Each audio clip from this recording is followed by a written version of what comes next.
Olá, bom dia! O Fator Agro já está no ar, aqui pela TV A Crítica e também pela RTN TV. Bom dia para você que nos acompanha na região norte do país, alô Manaus!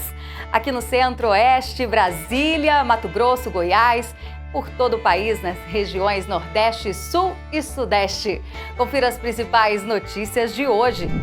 Queijo brasileiro ganha selo de ouro em premiação mundial. Operação derruba esquema de furtos de defensivos agrícolas. Mais inflação à vista. Governo confirma cortes no orçamento em política de garantia de preços. Conflito no campo. Produtores acusam MST de atear fogo em suas terras. E as feiras agropecuárias que devem movimentar a economia do país. Tudo isso e muito mais a partir de agora, no Fator Agro, que já está no ar. Fator Agro tem o apoio AproSoja Mato Grosso, juntos na lida e na vida.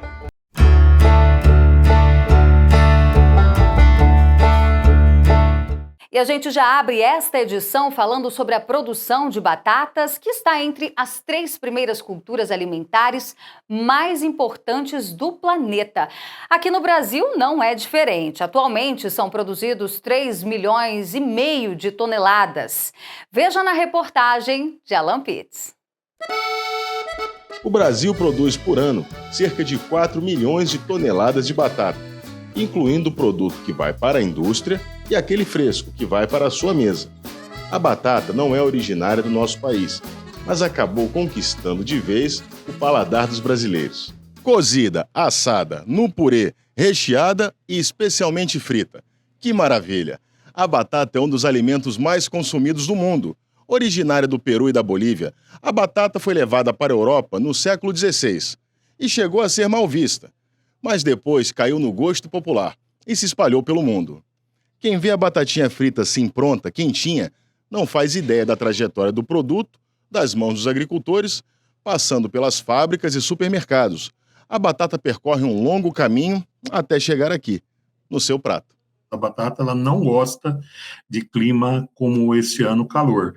Outra coisa seria a parte fitossanitária. Então, a batata, ela quando produzida de forma muito sucessiva nas mesmas áreas, né, ela tem problemas de doenças. E, por outro lado, também, né, são relacionados aí a custo de produção, a variedades, ou seja, trazer variedades, né, que suportam condições adversas. O próprio processo, vamos dizer assim, hoje, de adaptação da batata ao comportamento humano, ou seja, cada vez mais a tendência é que a população ela pede uma batata mais fácil, mais rápida de você preparar. Em muitos países nós estamos vendo a indústria de processamento crescendo e o consumo in natura diminuindo. Atualmente, né, no Brasil, nós temos programas de melhoramento através de instituições como a Embrapa, o IAC, Instituto Agronômico de Campinas, a própria Exalc e algumas iniciativas privadas que estão buscando desenvolver variedades que sejam adaptadas às nossas condições climáticas, porque a maioria, ou praticamente todas as variedades atuais, né, elas foram desenvolvidas principalmente na Europa, né, e onde nós temos um clima mais ameno. Existem batatas destinadas ao mercado fresco, como as variedades Ágata e Orquestra, que representam mais de 90% da produção anual, cerca de 2 milhões de toneladas. Já a indústria de batata pré-frita usa 2 variedades, a Asterix e a Marquise. O consumo médio de batata por pessoa deve passar de 3,5 kg por ano, registrado em 2022, para 5,2 kg por ano em 2026. O consumo de batata pré-frita congelada também está aumentando num ritmo acelerado no Brasil, de 10% ao ano. Não é difícil entender o porquê esse consumo está crescendo. A batata frita se tornou uma paixão nacional, seja no lanche da garotada ou no prato principal no almoço da família. É quase impossível dispensar aquela batatinha. E a Bem Brasil tem se destacado no mercado. A fábrica produz mais de 250 mil toneladas de batata frita por ano, ocupando a liderança do varejo nacional. Isabela Navarro, gerente de sustentabilidade da Bem Brasil, revela os desafios do campo à mesa. Toda essa produção, existe uma cadeia toda por trás, né? Os nossos parceiros, produtores e a indústria, e é um ciclo onde nós pensamos e projetamos isso 2, quase 3 anos antes, né? Porque a gente tem que ter a seleção ideal da semente de batata, o preparo desses tubérculos, e só a terceira geração que vai chegar na indústria para realmente ser processada, né? Então, depois que essa terceira geração chega no plantio e nós temos a colheita, aí sim que isso vai chegar na nossa indústria para que a gente faça um processo onde nós vamos conseguir chegar num produto mais prático, com maior tempo de crocância e com o mesmo sabor de uma batata fresca.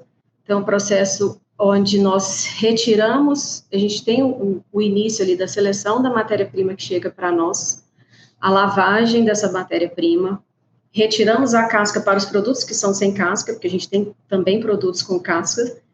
Após a retirada de casca, nós passamos por processos onde a gente tira um pouco a umidade, então tira um pouco de água para que ela fique pronta mais rápido, seja em qualquer preparo que o consumidor escolha fazer em casa, seja fritura, seja forno, ou seja uma air fryer, porque ele pode escolher, ela pode ser feita nos diversos modos de preparo.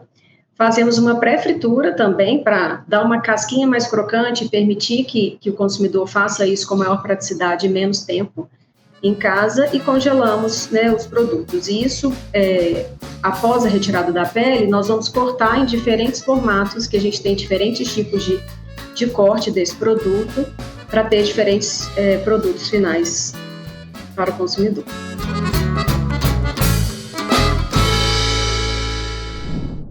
Hora de fazer o nosso giro de notícias.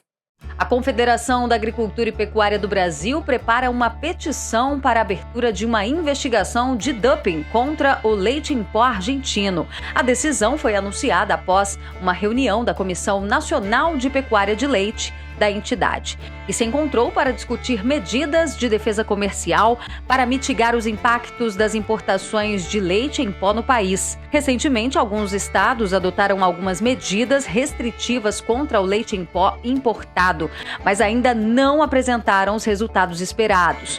Goiás, Minas Gerais, Pernambuco, Paraná, Rio Grande do Sul e Santa Catarina são alguns lugares que medidas foram adotadas. A CNA acredita que a melhor estratégia nesse momento é investigar, já que existem indícios de exportação de leite a preços inferiores ao mercado interno da própria Argentina. Uma operação da Polícia Civil de Mato Grosso mirou um grupo especializado em furto de defensivos agrícolas. Os suspeitos também são investigados por sequestro de bens e valores, avaliados em R$1.200.000. A Operação Cerco Verde cumpriu 7 mandados de prisões preventivas e 11 de buscas contra o grupo criminoso em 2 estados, nas cidades de Canarana, em Mato Grosso, e em Goiás, nas cidades de Tumbiara, Rio Verde e Jataí. Os furtos teriam ocorrido entre 2021 e 2023, nos municípios de Araguaiana, Ipiranga do Norte, Ribeirão Cascalheira, Canarana e Itapurá. O ministro da Agricultura, Carlos Fávaro, confirmou no início da semana que os orçamentos do Seguro Rural e da Política de Garantia de Preços Mínimos vão sofrer cortes. Dos 15 bilhões de reais congelados no orçamento deste ano para cumprir a meta do resultado primário do governo e obedecer o limite de gastos. 453,3 milhões de reais serão da pasta comandada por Carlos Fávaro. Fontes do governo afirmaram que devem ser bloqueados menos de 300 milhões de reais da política agrícola, mais de 200 milhões da política geral de preços e cerca de 50 milhões do seguro rural. Já os 210,8 milhões de reais destinados ao Rio Grande do Sul não serão alvo de cortes, pois fazem parte do orçamento extraordinário para adoção de medidas de reconstrução pós-catástrofe climática. E nesta semana ocorreu a primeira audiência de conciliação no Supremo Tribunal Federal para tentar resolver o impasse de novas demarcações de terras indígenas. Veja na reportagem. A primeira audiência de conciliação foi no Supremo Tribunal Federal Contou com a participação de deputados representando tanto produtores rurais quanto indígenas. Ambos defenderam a pacificação, apesar dos discursos amenos. Ruralistas e representantes dos povos indígenas têm travado uma disputa há anos. Na tentativa de colocar um fim à insegurança jurídica no campo, o Congresso Nacional aprovou o marco temporal no final do ano passado. O presidente Lula, atendendo aos interesses dos indígenas, chegou a vetar a proposta, mas foi vencido, prevalecendo a vontade do Congresso Nacional. No entanto, em julho, o assunto voltou a ser motivo de discussão no STF. Isso porque o ministro Edson Fachin afirmou que a tese do marco temporal é inconstitucional. Coincidência ou não, após essa declaração, o número de invasões a propriedades rurais aumentou consideravelmente, principalmente nos estados do Paraná e no Mato Grosso do Sul. No último final de semana, em Douradina, no Mato Grosso do Sul, teve confronto e pelo menos 6 pessoas ficaram feridas entre produtores rurais e indígenas. Há registros também no extremo sul da Bahia. Por lá, um homem identificado como Nilson Berg Fonseca foi preso em Itabuna. O suspeito, autodeclarado indígena, é acusado de cometer diversos crimes, entre eles o de roubo mediante grave ameaça ou violência, além de invasão de propriedade alheia. O vulgo Binho, né? Ele pode-se dizer que é praticamente aí o líder das invasões no extremo sul da Bahia, e veio cometendo uma série de crimes, né, de 2022 para cá. Inclusive, teve mandado de prisão em aberto ainda em 2023, e esses mandados não eram cumpridos, né? Então, nós solicitamos, né, pela Agronex, uma audiência pública na Assembleia Legislativa da Bahia, onde lá nós expomos todos os crimes, não só dele, mas dos demais invasores, e cobramos das autoridades do poder público que essas prisões fossem efetuadas. O ministro Gilmar Mendes, que conduziu a audiência, em seu discurso inicial falou sobre a oportunidade de uma pacificação histórica e que, para isso, é preciso que todos cooperem. No entanto, a articulação dos povos indígenas do Brasil não gostou do posicionamento do ministro na condução do processo e cobra a derrubada do marco temporal. A entidade também não garantiu se vai continuar participando do grupo de trabalho para a conciliação. O que vemos agora é uma profunda guerra instalada no Mato Grosso do Sul, porque o que vem ocorrendo no Mato Grosso do Sul é um recado para instalar em todos os territórios indígenas no Brasil, e nós não permitiremos. Poderemos até dormir pouco, poderemos até acordar cedo, mas enquanto o povo Guarani Kaiowá estiver sendo assassinado, nós também permanecemos em vigília. Não tenho medo de bala, porque assim como diz Babau, a nossa espiritualidade é a prova de bala. Mas nesse momento, nós entendemos a importância do STF dar uma resposta diretamente, suspender essa liminar que está sendo colocada para revisar o marco temporal, porque sabemos que isso é dar esperança para a bancada ruralista. A reintegração de posse é a dor mais dolorida que eu já vivenciei numa comunidade, onde se arrasta criança, onde não respeita anciãos. Eu tenho total sensibilidade. Não pense que nesse momento eu não sofro junto com vocês. O relator especial do Conselho de Direitos Humanos da Organização das Nações Unidas também criticou o Supremo Tribunal Federal por não bancar a própria decisão que derrubou o chamado Marco Temporal Indígena. E a lei do marco temporal estabelece que indígenas só podem reivindicar a demarcação de novas terras caso seja comprovado que já as habitavam em 1988, quando foi proclamada a Constituição Federal. No entanto, o STF abriu margem para rever novamente essa tese, e sobre esse assunto a gente conversa agora com o especialista em direito constitucional, o doutor Ariel, que já está aqui com a gente. Bom dia, doutor Ariel. Berenice, o STF ele vem utilizando esse mecanismo de tentativa de solução de conflitos, né, trazendo as partes para tentar chegar em algum consenso. Isso é bem novo, não é algo que é usual no STF, isso começou basicamente ano passado e agora vem se repetindo em casos complexos, onde você tem posições muito diferentes, muito diversas e uma complexidade de caso muito grande, em que não dá para você decidir na base do tudo ou nada, que você precisa ter uma composição de entender as diversas realidades. Então, neste momento, o que o STF está tentando fazer é botar todo mundo na mesa e tentar chegar em algum mínimo denominador comum. Inclusive porque essas áreas, em algumas regiões, elas são limítrofes elas têm divisas com a parte com outros países. Então, por exemplo, você tem, no caso do Mato Grosso do Sul, divisa com o Paraguai, você tem no caso do Mato Grosso com a Bolívia, mais ao norte com a própria Venezuela. Então, são casos que têm uma dificuldade, às vezes até da própria comunidade jurídica, que fica transitando entre os dois países de entender. A gente tem esse tipo de situação, mas também a gente precisa se precaver de que estrangeiros tentem se passar por indígenas e tentem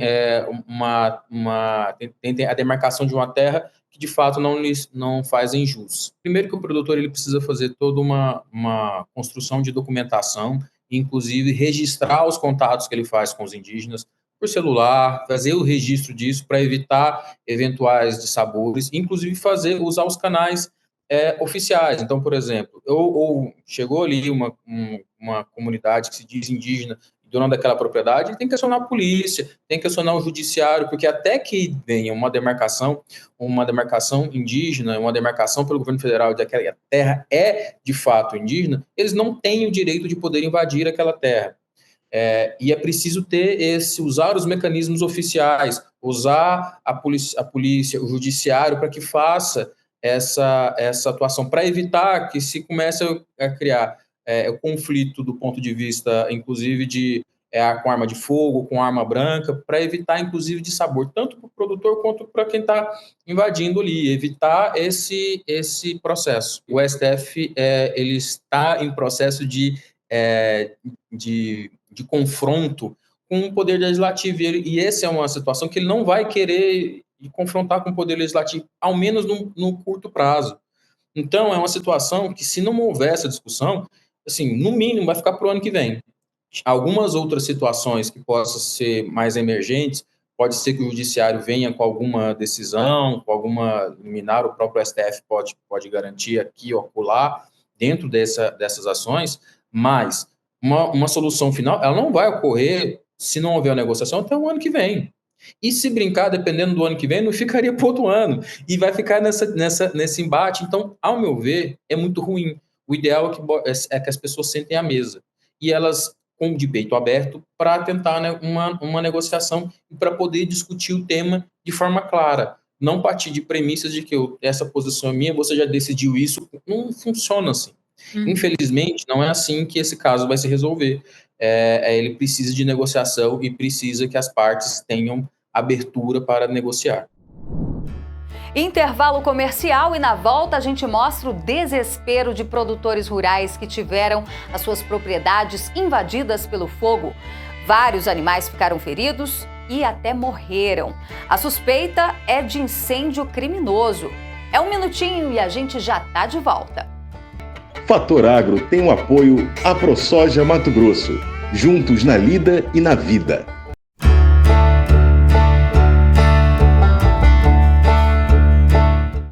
Fator Agro tem o apoio AproSoja Mato Grosso, juntos na lida e na vida.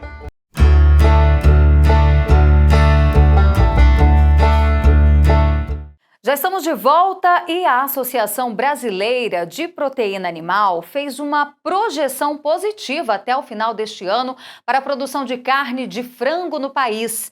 A estimativa é de crescimento de quase 2%, podendo chegar a 15,1 milhões de toneladas e com perspectivas iniciais de até 15,35 milhões de toneladas em 2025.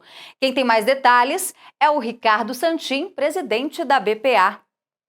Na avaliação dos 6 meses do ano que fizemos agora há pouco na coletiva da BPA, o setor de avicultura de postura teve números muito positivos. Quando olhamos a produção, nós temos um crescimento da produção concentrado principalmente no mercado interno. Nós devemos fechar o ano de 2024 com 56 bilhões e 900 milhões de unidades produzidas. E apesar de ter uma queda bastante intensa, no caso, quando comparado em percentuais, nas exportações, já que quase 40 e poucos por cento de queda. Isso se deveu porque no ano anterior tivemos sim um desempenho muito positivo, puxado especialmente pelo mercado de Taiwan, que esse ano está fechado para o Brasil por decisão do próprio país. Mas lembrando também que no setor de postura, nós temos 1% da produção que é exportada, o restante fica para dentro do Brasil. E quando olhamos um desempenho positivo, aliado a um custo de produção que é estável esse ano e que deve manter-se estável também em 2025, acena para um processo de recuperação, de equilíbrio no mercado interno, a mais do que tudo, aumento de consumo pelo brasileiro da proteína do ovo, que é o segundo melhor alimento disponível na natureza após o leite materno. Por isso a avaliação é positiva, também no setor de postura comercial, fecharemos o ano com dados muito positivos.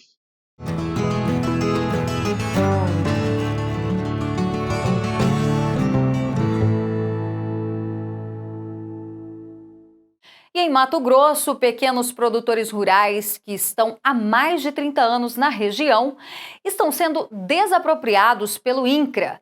Segundo o governo, eles não possuem perfil da reforma agrária. Os moradores acusam integrantes do MST de terem ateado fogo em suas propriedades após uma decisão da Justiça. Entenda melhor o caso na reportagem. Vários focos de incêndio foram identificados às margens da rodovia MT-242, que dá acesso a Itaiangá. Não demorou muito para o fogo chegar nas sedes de vários sítios próximo à cidade. Olha isso, galera. Chácara da minha sogra. Tudo tomado pelo fogo. Tudo.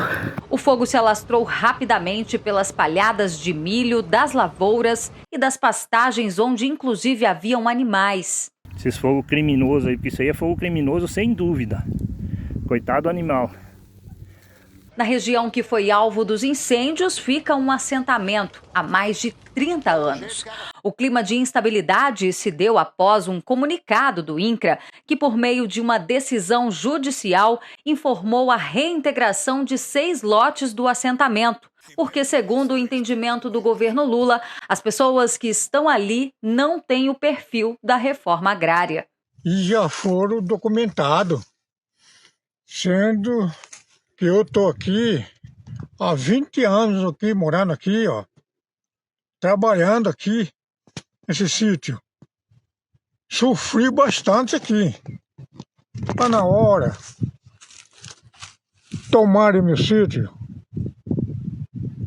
Por quê? É uma injustiça. Por que estão fazendo isso? Nós precisamos disso aqui. Nós trabalhar.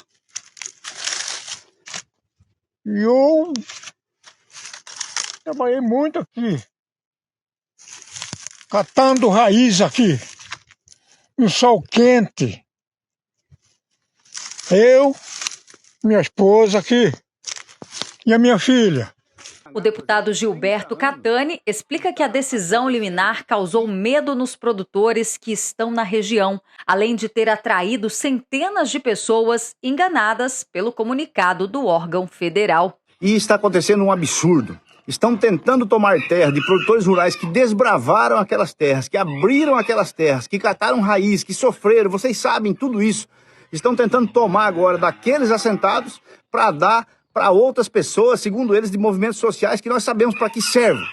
Tá? A grande verdade é essa, o INCRA descaradamente tomou lotes no passado no Itaiangá, transformou o Itaiangá numa batalha, né? num campo de guerra, colocando ali movimentos como o FNL, por exemplo, que o seu líder maior já foi preso com 400 quilos de droga.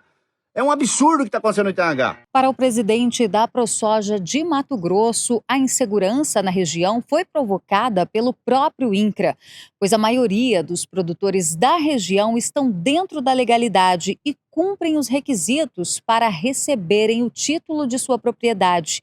No entanto, a morosidade e a ineficiência do INCRA impediu a titulação em 30 anos de assentamento. Entidades do setor no estado ressaltam a necessidade de a Justiça analisar individualmente cada caso e reforçam que, por se tratar de uma decisão liminar, o processo ainda não transitou em julgado e os produtores afetados tem o direito à ampla defesa e ao contraditório. Pelo amor de Deus,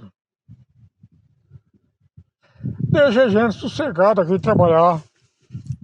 Daqui dessa terra, que sai o sustento para vocês lá na mesa. Que vocês comem do bom do melhor. Saindo daqui, ó, desses braços aqui, ó, de suor. Hora de fazer mais um giro de notícias. Durante o Fórum Empresarial Brasil-Chile, realizado na capital chilena, Santiago, os dois países firmaram acordos comerciais importantes voltados para o setor agrícola. O evento contou com a presença do ministro da Agricultura e Pecuária, Carlos Fava.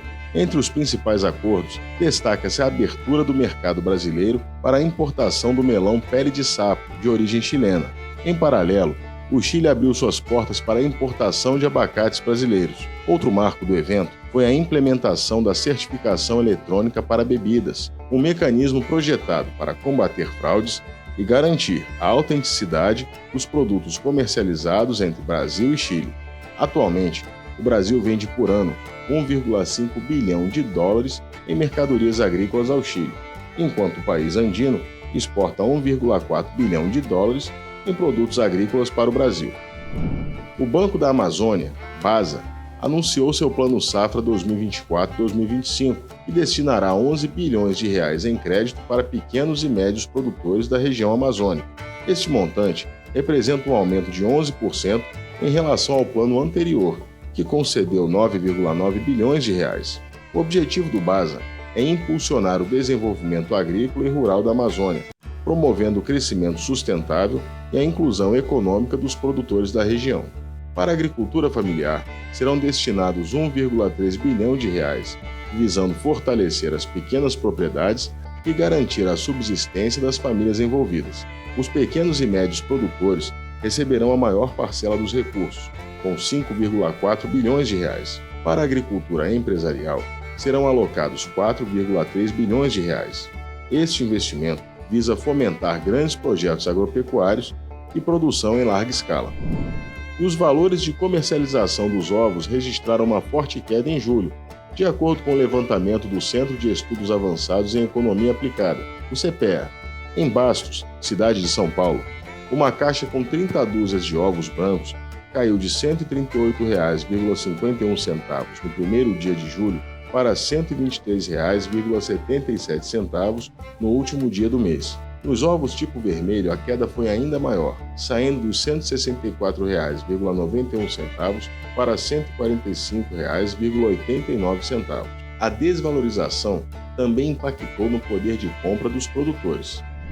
A Embrapa Cerrados anunciou que está enviando grãos de soja para a Coreia do Sul, com o objetivo de explorar o potencial da oleaginosa brasileira na fabricação de produtos alimentícios. Essa iniciativa, que conta com a parceria da companhia Korea Agro Trade Center São Paulo, pode abrir novas oportunidades para a exportação de soja brasileira para o mercado asiático. O projeto visa testar cultivares de soja não transgênica desenvolvidas no Brasil, reconhecidas por seu desempenho na produção de alimentos amplamente consumidos na Ásia, como o tofu, um queijo vegetal feito a partir do leite de soja, o miso, uma pasta fermentada de grãos e diversas bebidas à base de soja.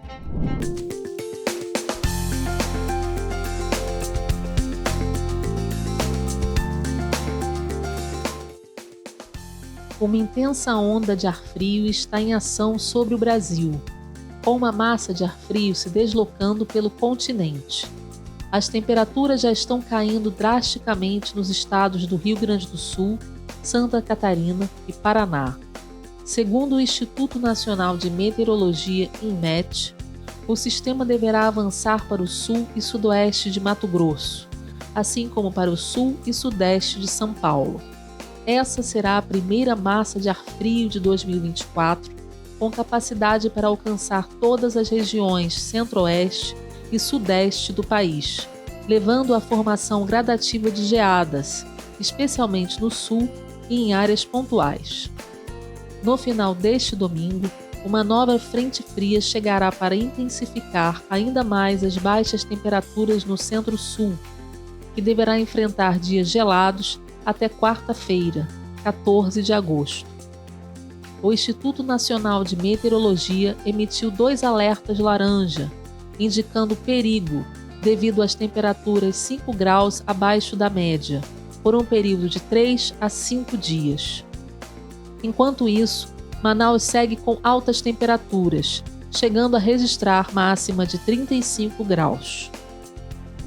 E como prometido, o movimento SOS Agro realizou um tratoraço no Rio Grande do Sul em protesto ao governo federal. O movimento, organizado pelo grupo SOS Agro, contou com cerca de 320 tratores e mais de 10 mil pessoas.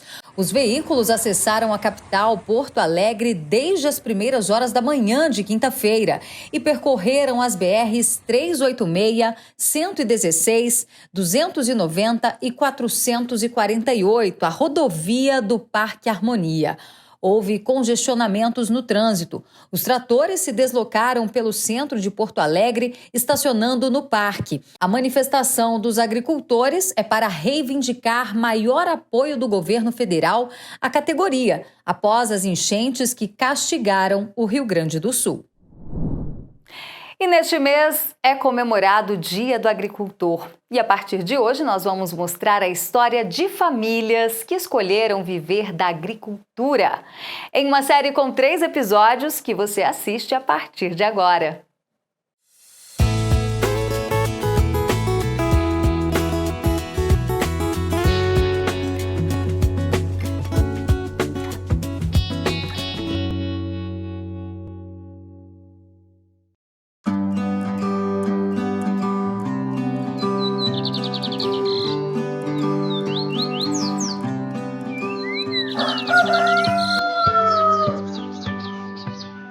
Começa bem cedo por aqui.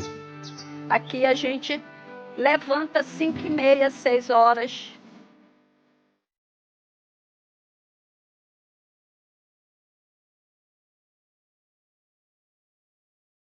Toma um belo de um café da manhã, com tapioca, com leite, com frutas daqui mesmo.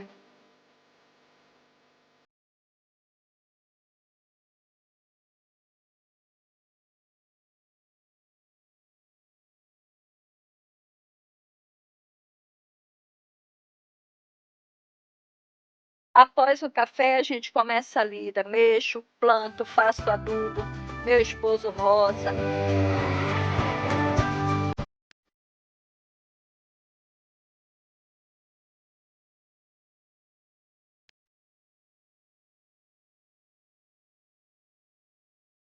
Eu sou filha de interior, eu sou filha de caboclo. Nasci e me criei no interior.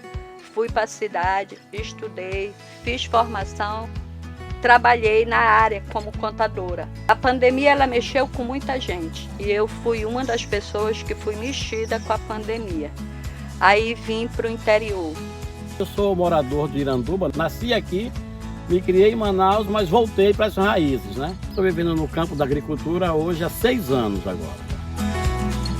Nós começamos, na realidade, com 120 pés de pitaia só. Aí fomos aumentando. Hoje nós estamos com 1000 pés de pitaias. A minha plantação de pitaia, no caso é toda orgânica. O esterco de gado ele fica guardado para poder ter uma ponte de degradação melhor, e o de galinha também. Nenhum vai direto para o pé. A limpeza é normal, tem que manter limpa para o mato não comer junto com a pitaia. E a nossa produção, na realidade, é assim. Nós temos 2 safras boas, de dezembro a janeiro, e temos também de junho e julho. São safras que nós tiramos aqui 1,5 tonelada a cada safra. No caso, em dezembro a gente tira 1,5 tonelada, e em junho e julho a gente tira mais 1,5 tonelada de pitaia. Para agregar mais a nossa renda, eu resolvi buscar algo a fazer. E comecei a trabalhar com plantas. Aqui eu trabalho com plantas medicinais, eu tenho arruda, eu tenho malvarisco, eu tenho capim-santo, estévia, muitas plantas medicinais. Também temos plantas ornamentais, vendemos adubo, vendemos frutíferas. Com as plantas, já foi um pouco diferente, principalmente as ornamentais, porque eu tive que ir um pouco para a internet para pesquisar a planta que gosta de sol, a planta que não gosta de sol, a planta que vive com um adubo bem drenado, a planta que gosta de ficar no encharcado.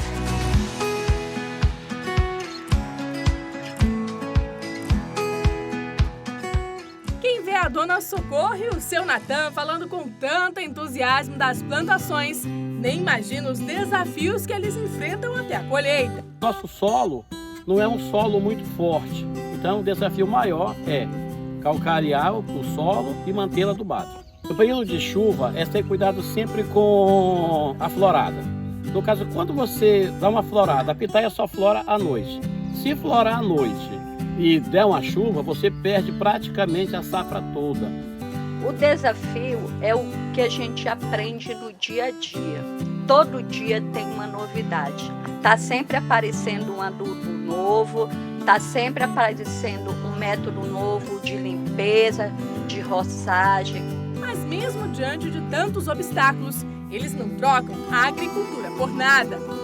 A agricultura fez com que ela, que é contadora, abandonasse a contabilidade, viesse para a agricultura, se dedicar com plantas. Eu, que era comerciante, estou me dedicando hoje com pitaias e com outras coisas. Então, a qualidade de vida no campo, para nós, é satisfatória e muito boa.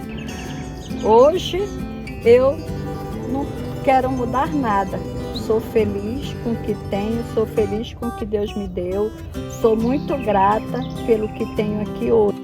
Uma paixão que passa de geração para geração. O seu Manuel, irmão do seu Natan, também vive da agricultura. Eu, desde pequeno, sou incentivado pelo meu pai, né, que sempre trabalhou na agricultura, com plantio de mandioca, com juta. E hoje a gente achou que era mais fácil trabalhar com produto de folhagem. Aí a gente planta aqui na terra firme couve, cebolinha, banana, laranja. E a banana a gente tira por cacho, mas como é pouca, a gente tira pouca. Mas dá pra gente se sustentar com eles, as coisas que a gente tem. Mas a gente não tem dia e nem hora, porque o produto é o seguinte: tem dia que a gente tem que trabalhar o sábado, domingo, feriado, dia santo, não tem dia certo. A agricultura para mim foi uma coisa que foi muito importante, porque eu, quando comecei a trabalhar com a agricultura, né, veio os meninos, né, que eu juntei com a minha esposa. Aí de lá para cá eu criei meus 3 filhos, né? E estou até hoje na agricultura.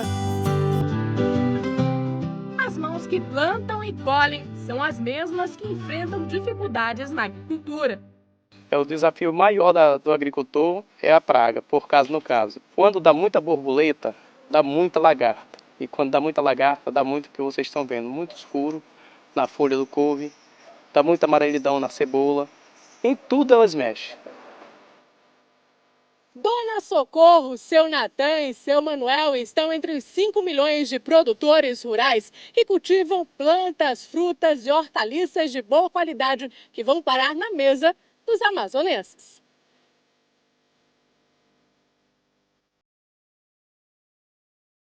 Uma vida simples, mas rica de tranquilidade, ar puro e qualidade de vida, que eles retribuem em forma de sorriso. A agricultura para mim significa tudo, porque é da agricultura que eu tiro o sustento da minha família. E eu sou feliz aqui no meio da agricultura. A agricultura está dentro do bem-estar das nossas vidas.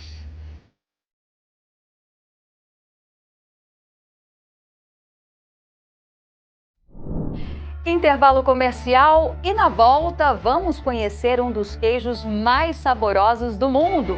E é brasileiro, viu? Não saia daí, o Fator Agro volta já. Fator Agro tem o apoio à ProSoja Mato Grosso, juntos na lida e na vida.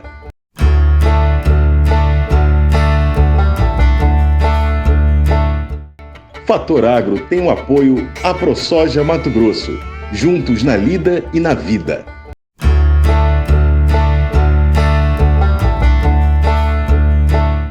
Já estamos de volta e olha, os brasileiros têm se destacado cada vez mais pela criatividade na produção de queijos. O Morro Azul, produzido em Santa Catarina, ganhou o selo de ouro no 3º Mundial de Queijos. Todos os detalhes na reportagem de Alan Pitts.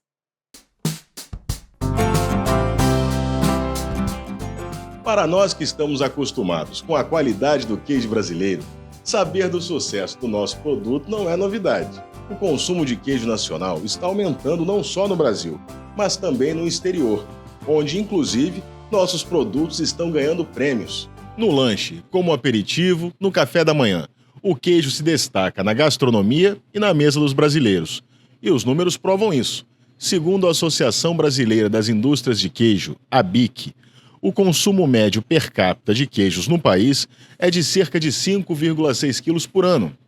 A produção de queijo mussarela cresceu mais de 30% desde 2017, se comparado com 2022, onde foram produzidas mais de 430 mil toneladas de queijo mussarela. O brasileiro também é apaixonado por pizza, o que acaba impulsionando a indústria do queijo. Segundo a Associação de Pizzarias Unidas do Brasil, existem mais de 100 mil pizzarias do país, produzindo quase 4 milhões de pizzas diariamente. O melhor queijo do mundo é brasileiro. O Morro Azul, fabricado em Santa Catarina, foi eleito campeão no 3º concurso mundial de queijos. Fabricado pela Pomerode Laticínios, o queijo Morro Azul foi escolhido entre quase 2.000 concorrentes. E não é difícil entender o porquê. Os irmãos e queijeiros Juliano e Bruno Mendes apostaram em um produto autoral, de maturação relativamente curta, cheiro forte e extremamente cremoso. Juliano Mendes revela mais detalhes dessa receita de sucesso que conquistou o mundo inteiro. O que torna mais especial essa conquista é o fato dele ser um queijo autoral, que é algo que está crescendo muito no Brasil, ganhando força, ganhando interesse do consumidor, né? Porque são queijos criados, desenvolvidos, né, aqui no nosso país. A gente não precisa voltar muito tempo para lembrar que o consumidor no Brasil, em geral, tendia a valorizar muito mais tudo que era importado, né? Então, era só dizer, é importado, pronto. Rótulo de é melhor. E isso a gente vê que vem mudando ao longo dos anos, principalmente nos últimos poucos anos. E a gente começa a ver o consumidor brasileiro mais interessado, mais respeitando mais, dando mais valor para produtos feitos aqui, criados aqui. Então o Morro Azul faz parte dessa história. O mundo está reconhecendo sim a qualidade do queijo brasileiro, que não deve nada aos queijos importados. A prova disso é que estamos aqui na Deli Gil, uma delicatessen onde é possível encontrar o Morro Azul, fabricado em Santa Catarina. Produto que foi campeão do 3º concurso mundial de queijos. O Morro Azul tem uma característica especial, uma lâmina de carvalho em volta de sua massa. A dica, nesse caso, é cortar a tampa e retirar o produto com uma colher ou espátula. Aí, é só passar o queijo numa fatia de baguete fresquinha e aproveitar cada momento. Além do pessoal começar a valorizar depois da pandemia os queijos brasileiros, a qualidade extraordinária que eles conseguiram chegar para esse queijo, você ter na mesa uma comparação quase que um queijo importado com leites muito bons, o Pomerode tem um ótimo custo. Então, acaba que você consegue juntar o melhor custo com um produto brasileiro e ainda agora premiado. Primeiro, a compra acontece por indicação. A pessoa vai na casa de alguém, experimenta, fica apaixonado e já vem aqui com a foto do queijo para comprar aqui conosco. Aqui a Deli Gil é uma delicatessen que, a partir de 89, ela tem mais ou menos um formato parecido com o que é hoje. E depois de algum tempo, acho que uns 5 anos, eu entro nesse barco junto com o Gil, que é o fundador, que é meu pai. Entro como sócia junto com ele e a gente segue nessa curadoria, produto a produto, procurando produtos aonde façam a diferença na mesa do cliente. A gente tem aqui em torno de mais de 80 tipos de queijo e eu vou falar para você que nesse mix todo, a gente tem quase que 60% de queijos brasileiros de excelente qualidade. A gente vende os nossos queijos no Brasil todo. A gente está um pouco mais presente no sul e no sudeste por questões logísticas, porque é um queijo que precisa de refrigeração, então a gente consegue chegar a mercados mais próximos, mas sul e sudeste a gente está bem presente, outros estados também, temos vários clientes aí no Brasil todo. O preço de venda, mais ou menos, aí ele gira em torno de entre 30 e 40 reais, né? Porque também depende da questão da logística, do frete. Quando é um pouquinho mais longe, o frete acaba custando mais caro e encarece um pouco o produto. Então ele fica mais ou menos nessa faixa aí, entre 30 e 40 reais. O queijeiro vai selecionar esse conjunto de micro-organismos para conseguir alcançar o sabor que ele deseja, o objetivo. E eu acho que o Morro Azul tem uma seleção muito bem feita, uma seleção feliz de micro-organismos que fazem com que o sabor dele fique muito interessante, fique muito gostoso. E visualmente eu acho que a gente também come com os olhos. Eu acho que essa cinta de madeira, né, esse ritual, essa forma de consumir, ele acaba junto a todos, ele provoca todos os nossos sentidos gustativos, né, no aroma, no nosso paladar, no nosso olfato, visualmente também. Eu acho que esse conjunto de características que tornam ele o melhor do mundo.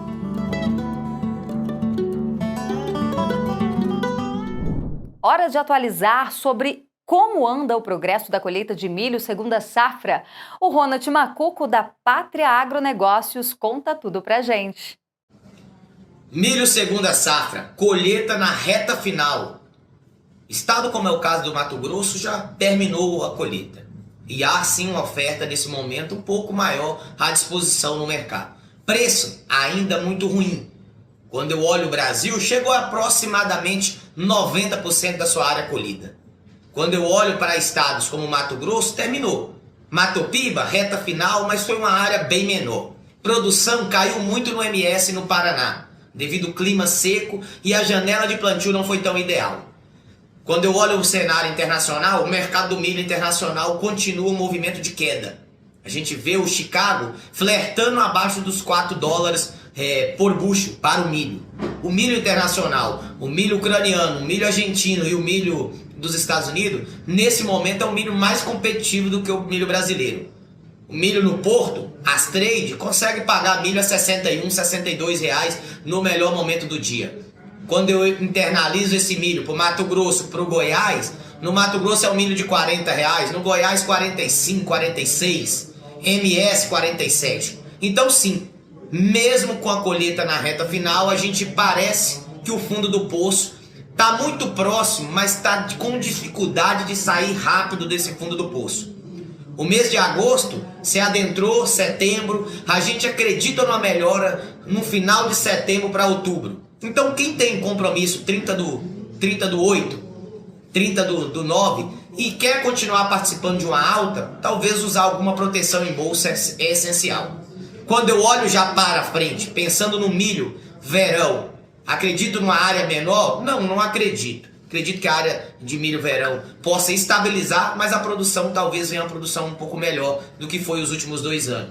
Então estimamos aproximadamente próximo a 29 a 30 milhões de toneladas no milho verão. Quem é que planta milho verão? São o caso do Rio Grande do Sul, Paraná, MS bem pontual, mas Minas e Rio Grande do Sul se torna o principal representante, sendo Minas passando o Rio Grande do Sul nos últimos anos. Quando eu falo de milho verão, eu já estou olhando para um milho que vai ser plantado no meados de outubro para novembro, sendo colhido ali no meados de março para abril. Quando eu olho para um cenário de curto prazo, preços melhores devem ser praticados até a reta final do ano. Bastante atenção para você que precisa comercializar esse grão. Hora de conferir o que acontece no Brasil na nossa agenda de eventos. Na Agenda Agro dessa semana, destaque para a FenaSucro e Agrocana, de 13 a 16 de agosto em São Paulo. O evento, uma das maiores feiras do mundo exclusivamente voltada para a cadeia de energia, apresenta as principais inovações, tendências e tecnologias do setor sucroenergético. Já nos dias 14 e 15 de agosto, será realizada a Interleite Brasil 2024 em Goiás. A feira é voltada para a profissionalização do setor leiteiro, destacando as ferramentas para aprimorar a gestão e simplificar o manejo diário. A 13ª Feira Agroponte acontece de 14 a 18 de agosto em Santa Catarina. O evento reúne os setores do agronegócio, agricultura familiar, indústria e tecnologia. E a feira contará com um convidado especial, o touro mais pesado do Brasil, da raça Brahman. Com 6 anos, o animal pesa incríveis 1.362 quilos. A terceira edição da Agrovem acontece de 10 a 17 de agosto em Goiás. Serão 6 dias de evento com oportunidade de negócios e grandes shows, além do tradicional churrasco Fogo de Chão. E a Festa do Peão de Barretos, considerada a maior do segmento na América Latina, será realizada de 15 a 25 de agosto em São Paulo. O evento acontece em um complexo de 2 milhões de metros quadrados, batizado de Parque do Peão. É lá que será realizada a final do Professional Bull Riders, reunindo os melhores montadores de touros do mundo inteiro. Ponto final na edição de hoje, mas na semana que vem estamos de volta. E para rever essas e outras notícias inéditas, se inscreva no nosso canal no YouTube, Programa Fatoragro. E siga também o nosso perfil no Instagram para não perder nenhuma novidade. Semana que vem estamos de volta, trazendo as principais notícias que o produtor rural precisa saber. Uma ótima semana para você!